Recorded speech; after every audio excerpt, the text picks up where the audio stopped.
Welcome to episode 1 of the NeveRun EMS Podcast.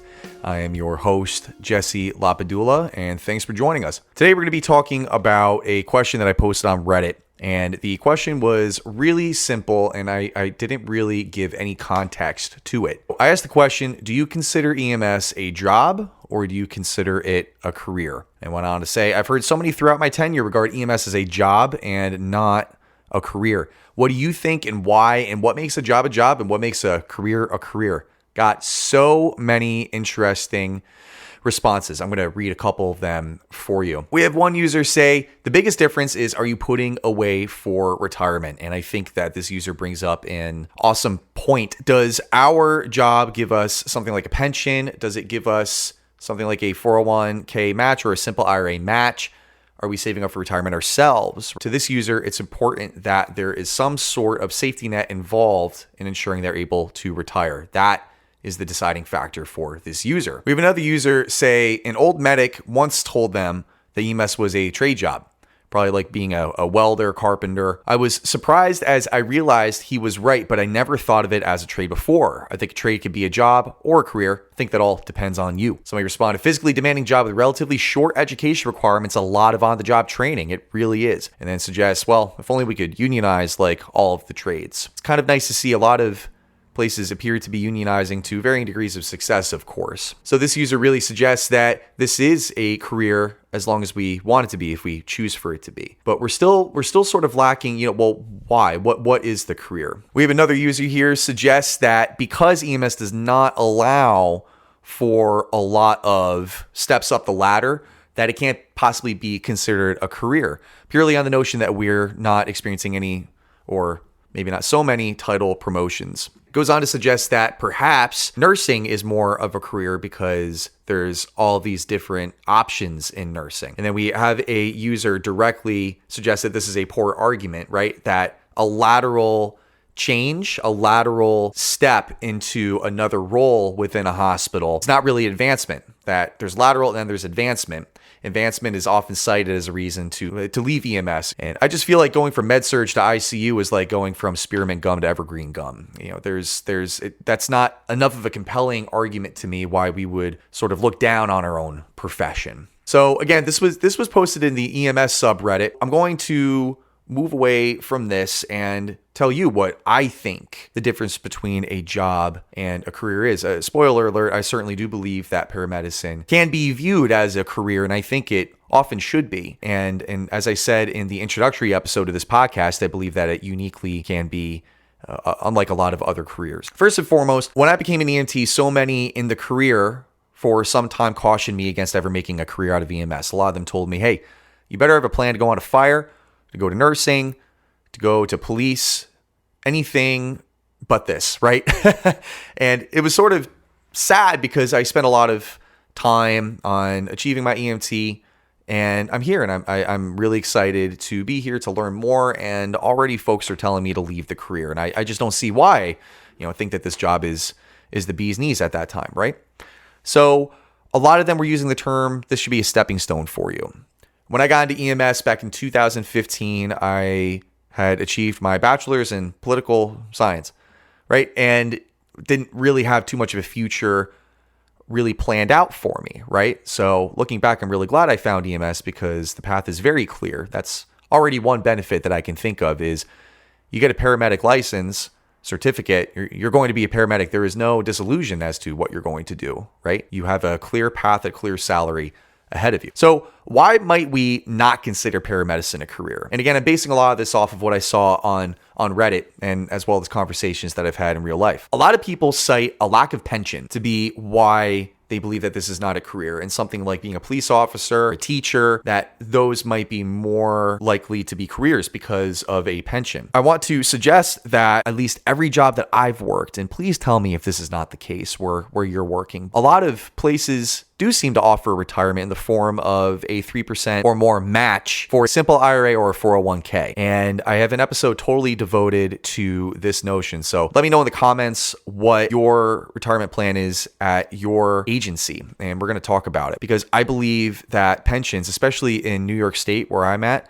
they're not so awesome anymore, right? And we can actually set ourselves up for even more success without a pension. EMS doesn't require a degree, which I think is actually a benefit. I think a lot of us feel shame that we don't have a requirement to have any sort of associate's degree or a bachelor's degree as a barrier to entry to this career. I think we feel a lot of shame because, nurses do, doctors do, right? And I find that we compare this job to those other jobs maybe a little bit too often. I don't see too many similarities in the career of a nurse to the career of a paramedic. I think that's sort of like suggesting that a lawyer should go on to be a doctor or a plumber should go on to be an electrician. I believe that in and of itself is sort of lateral, or at least comparing apples and oranges. I don't believe that we should really make those comparisons at all, right? Another reason cited is lack of adequate pay. Of course, I can't disagree with this. There's a lot of agencies that are not progressive, that are not paying us what we're worth. The average salary in the upstate New York area for a paramedic appears to be around 80 grand a year. And after reading a lot of the comments on here, that seems to be pretty darn good compared to a lot of other agencies around the country. That is certainly a benefit, but I don't believe it's the only reason why we can or cannot call this a career. And we're going to dive into that more here. Poor scheduling. Again, a lot of folks, maybe as they get older and have families, I find that new parents sometimes love the fact that they're only working 224s, right? Because that gives them 5 days a week to be with their kids. And then for the same reason, gives them 2 days away from their kids, right? So a lot of folks have different opinions on the schedule of an EMT. I, of course, love working 224-hour shifts. I think that that's really opened up a lot of different opportunities for me in my life. And certainly when I was working 4 days a week, that 3-day weekend was really quite fantastic. There are, of course, those that cited that the scheduling, particularly if you're working 424s and you're doing overnights and IFT, that's very difficult. That's very difficult. And I did that myself for a while, and I couldn't handle it. I fall asleep at night. And then the last one that we talked about was lack of advancement. The only advancement that I ever received in my career so far was I became the training center director for one of our departments. And along with that title increase of being a manager, and that came with a $2 stipend. $2 an hour stipend. And that was really nice and thoughtful, but that's all it was. A $2 stipend should not be the litmus test for me choosing to say, well, this job is now a career because I all of a sudden make another $300 a month or whatever that came out to, right? The biggest conclusion that I myself drew after reading this Reddit thread was we absolutely shouldn't rely on title promotions for being the litmus test for whether this is a career or a job, because a lot of them don't pay that much more. Middle management is never a good place to be anyway. So that extra $500 a month, I'm just not really sure if that should be the deciding factor or something to aspire for in this line of work. But certainly I could be wrong. Again, I'd love to hear your thoughts. So let's dive into this. What is the difference between a career and what is the difference between a job? And I'd be remiss if I didn't try to come up with my own Oxford Dictionary-like versions of what these are. And I'm going to read them to you. I wrote them down, of course, because again, had to sound like a dictionary for this. So here, let me put on my reading glasses here. They're not really reading glasses. They're blue light glasses. They make me look a couple IQ points smarter. So let's start off with a job. A job is generally entry-level employment with a required skill set that's generally difficult to monetize outside the confines of a traditional W-2 salaried job. So examples of this would be a bus driver. And I'm sorry, guys, we're not bus drivers.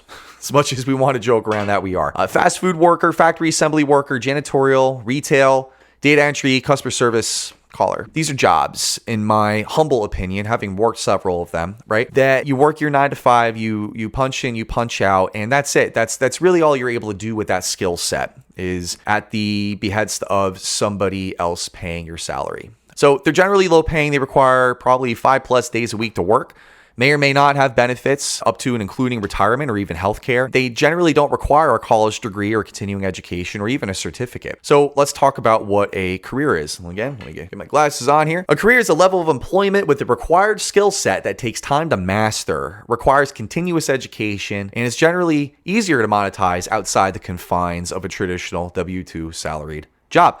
This is why we see people selling courses, making YouTube channels, podcasts, LOL, and the like on these subjects, because there are always continuing education to be had. Guys, we work in a career environment. There are always protocol changes. In fact, Central New York just came out with one a couple of months ago, right? Took a couple hours to read through it. There's always continuing education to be had. There's teaching opportunities in this job. You could be teaching CPR classes on the side. Could be teaching EMT paramedic classes on the side, right? There's other ways to substantiate this income. And working on the bus is just the start to a lot of those money-making opportunities. And no matter what our salary is, we're generally working in an environment where we're able to have benefits. And again, I want to hear, are you guys getting matches in your 401ks or your simple IRAs? Because that is a form of retirement and is a great tool. And if we're not aware on how to use those, rest assured, we're going to have a podcast devoted just to learning how to utilize that tool. So some other examples of careers. I used ChatGPT for this, actually. It was pretty cool. It was one of my first times using it. Sales, teacher, engineer, lawyer, doctor, nurse, chef, accountant, digital marketing, IT guru, and a software developer.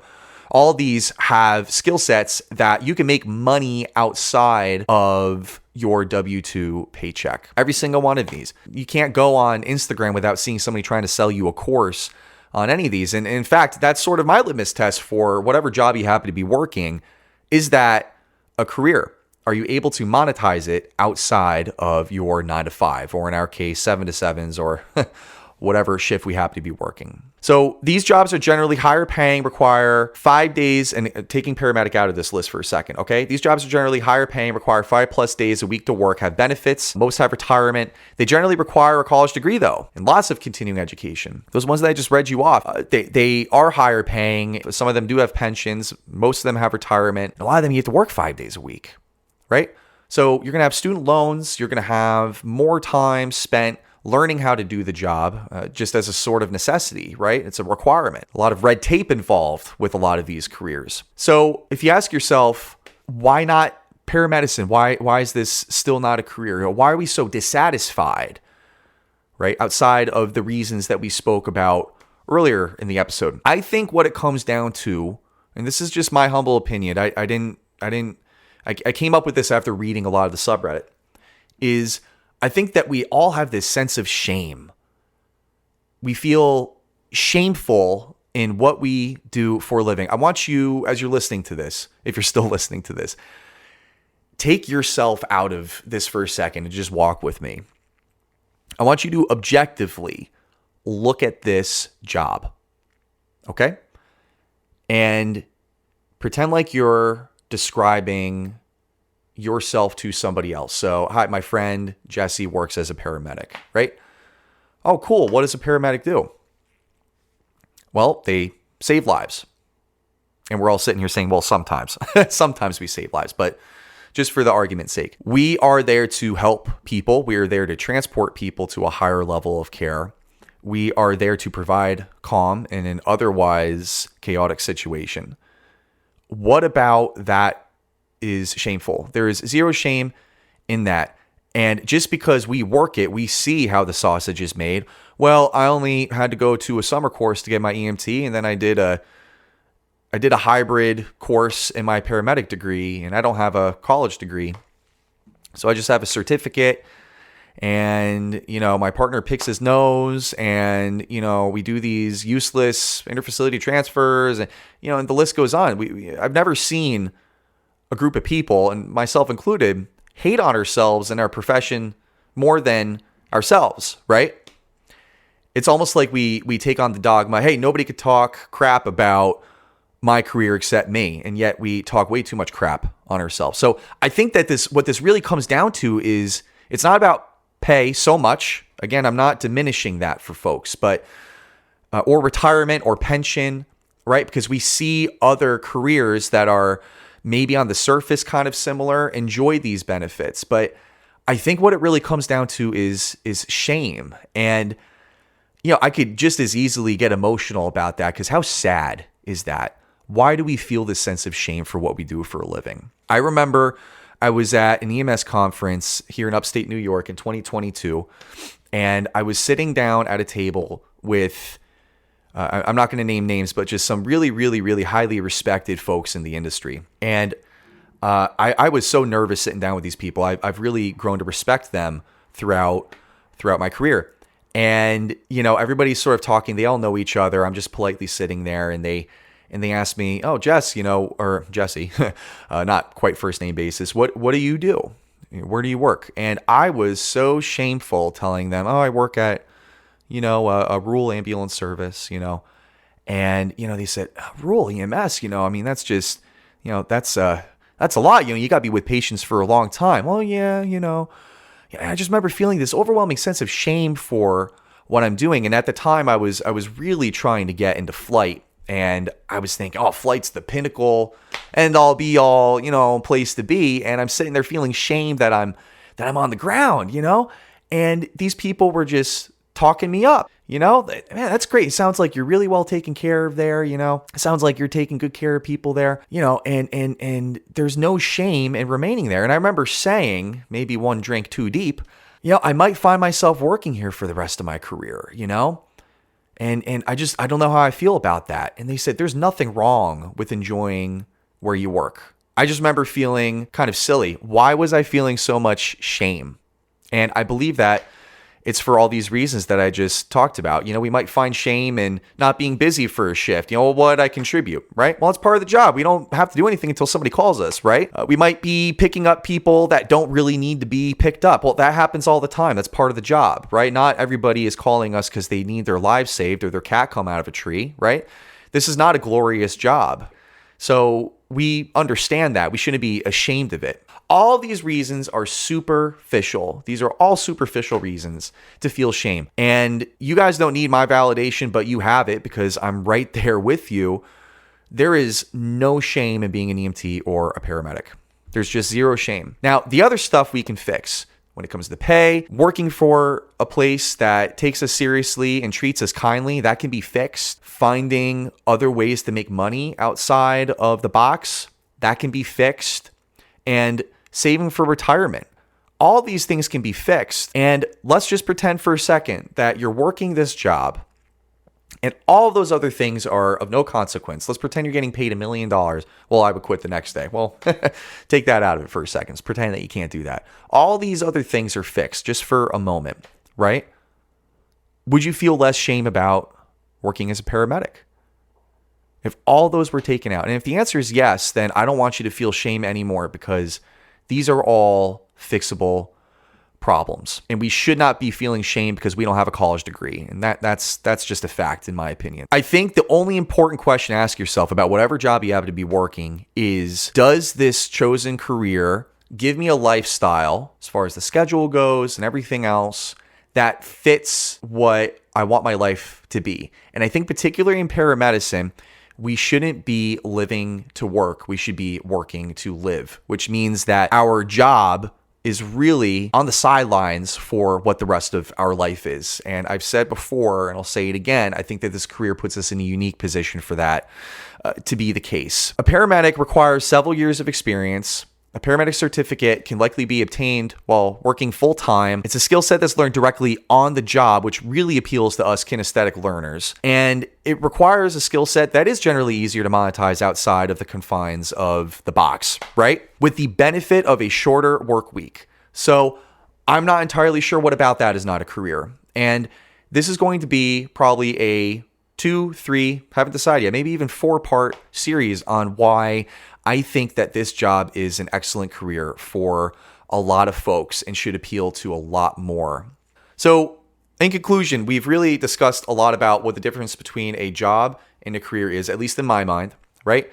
And in the next episode, we're going to be talking a lot about Taylor Swift.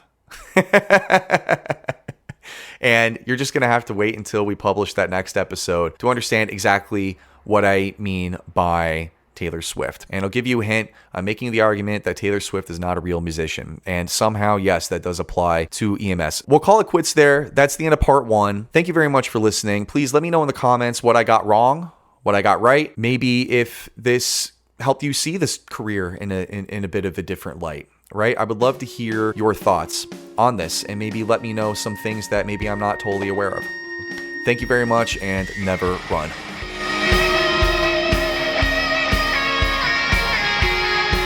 Hey, thanks again for listening to this episode of the NeveRun EMS Podcast. If you like what you heard, please be sure to like and subscribe on whatever format you're listening to. To connect with me and share your ideas for future episodes, please visit NeveRunMedic.com. That's NeverUn Medic.com, and yes, it's missing an R. Be sure to subscribe to the video versions of this podcast on Instagram and YouTube as well. Thank you again. Stay safe and never run.